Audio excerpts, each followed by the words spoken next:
A new Navy recruit has his first day on the submarine. He speaks with the officer who assigns him his post. Go stand at the periscope entryway and make sure no unauthorized personnel touch the periscope. The recruit follows orders and stands by the periscope. After 15 minutes, the officer stops by. Son, I'm changing your post to the mess hall. Go in there and start washing some dishes. The recruit obeys and heads to the mess hall. He's cleaned about 3 dishes when the officer walks up again. Listen here, recruit, your new post is in the supply room. I need you to make sure everything is strapped down tight in case of rough waters. The recruit again follows orders and heads off to the supply room. There he sees a crewman moving some boxes. Hey there, says the recruit. Is it normal to keep getting reassigned to new posts all day? I haven't kept one position for more than 15 minutes. The crewman says, oh yeah, this sub is full of reposts.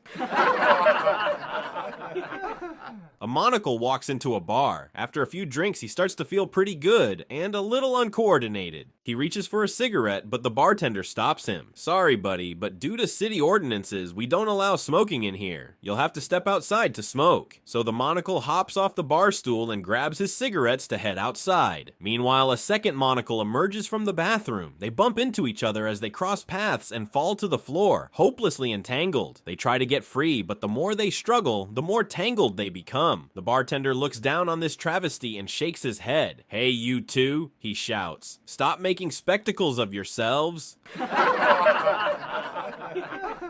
A lost dog strays into a jungle. A lion sees this from a distance and says with caution, this guy looks edible, never seen his kind before. So the lion starts rushing towards the dog with menace. The dog notices and starts to panic, but as he's about to run, he sees some bones next to him and gets an idea and says loudly, that was some good lion meat. The lion abruptly stops and says, whoa, this guy seems tougher than he looks. I better leave while I can. Over by the treetop, a monkey witnessed everything. Evidently, the monkey realizes that he can benefit from this situation by telling the lion and getting something in return. So the monkey proceeds to tell the lion what really happened, and the lion says angrily, get on my back, we'll get him together. So they start rushing back to the dog. The dog sees them and realized what happened and starts to panic even more. He then gets another idea and shouts, where the hell is that monkey? I told him to bring me another lion an hour ago. A wife decides to take her husband Dave to a strip club for his birthday. They arrive at the club and the doorman says, hey Dave, how you doing? His wife is puzzled and asks if he's been to this club before. Oh no, says Dave. He's on my bowling team. When they are seated, a waitress asks Dave if he'd like his usual and brings over a Budweiser. His wife is becoming increasingly uncomfortable and says, how did she know that you drink Budweiser? She's in the ladies' bowling league, honey. We share lanes with them. A stripper then comes over to their table, throws her arms around Dave, and says, hi, Davey. Want your usual table dance, big boy. Dave's wife, now furious, grabs her purse and storms out of the club. Dave follows and spots her getting into a cab. Before she can slam the door, he jumps in beside her. He tries desperately to explain how the stripper must have mistaken him for someone else, but his wife is having none of it. She is screaming at him at the top of her lungs, calling him every name in the book. The cabbie turns his head and says, looks like you picked up a real bitch tonight, Dave. Dave was bragging to his boss one day, you know, I know everyone there is to know. Just name someone, anyone, and I know them. Tired of his boasting, his boss called his bluff. Okay, Dave, how about Tom Cruise? No dramas, boss. Tom and I are old friends, and I can prove it. So Dave and his boss fly out to Hollywood and knock on Tom Cruise's door. And Tom Cruise shouts, Dave, what's happening? Great to see you. Come on in for a beer. Although impressed, Dave's boss is still skeptical. After they leave Cruise's house, he tells Dave that he thinks him knowing Cruise was just lucky. No, just name anyone else, Dave says. President Obama, his boss quickly retorts.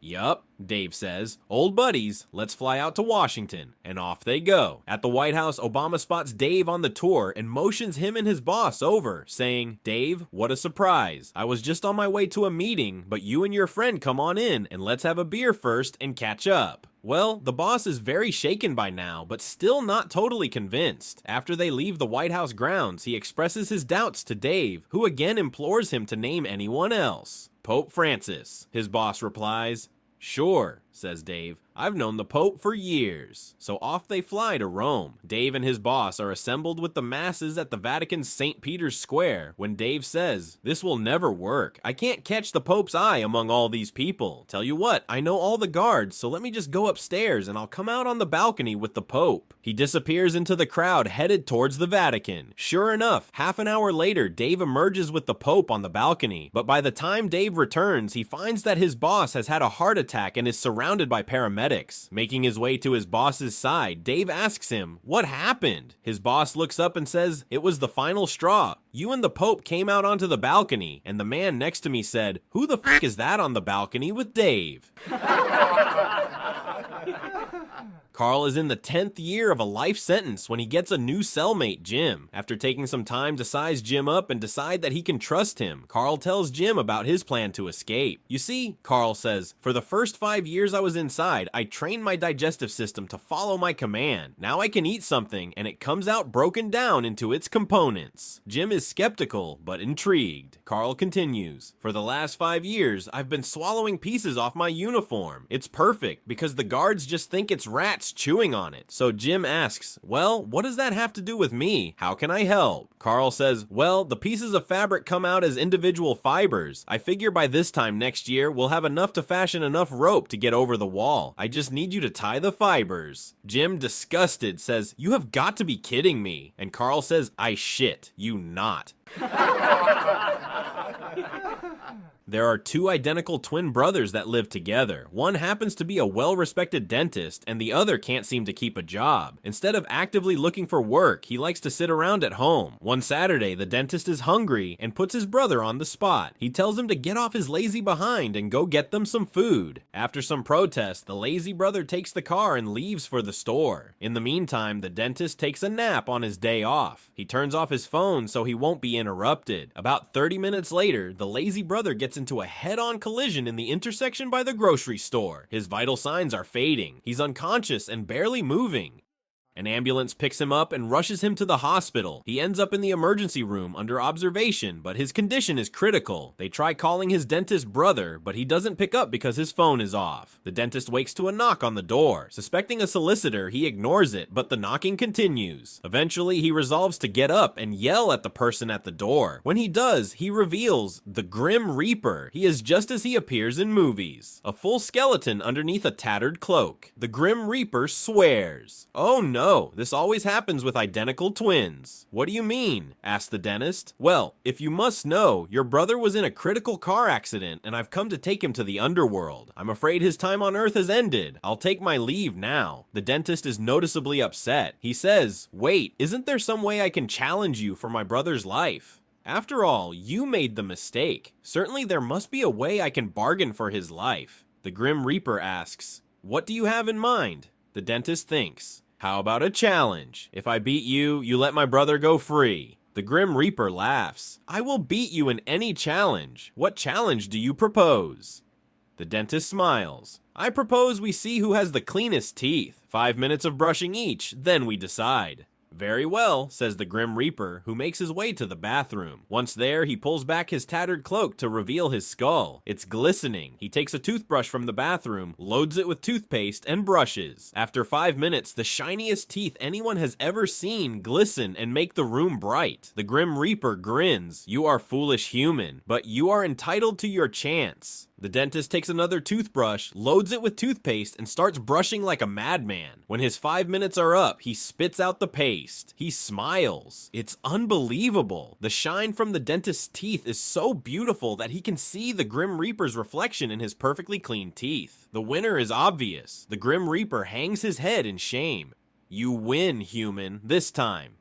Your brother will live." He disappears in a puff of smoke. At the same instant, the bedridden brother wakes up in the hospital. Not only is he uninjured, he seems perfectly healthy. Suddenly, the phone by his bed rings. It's his brother, the dentist. He picks up. "Hey bro, you'll never believe what happened. Apparently I went out to the market and got hit by a car. They say I almost died." The dentist smiles on the phone and says, "That's interesting, bro. Today you might say that I also had a brush with death."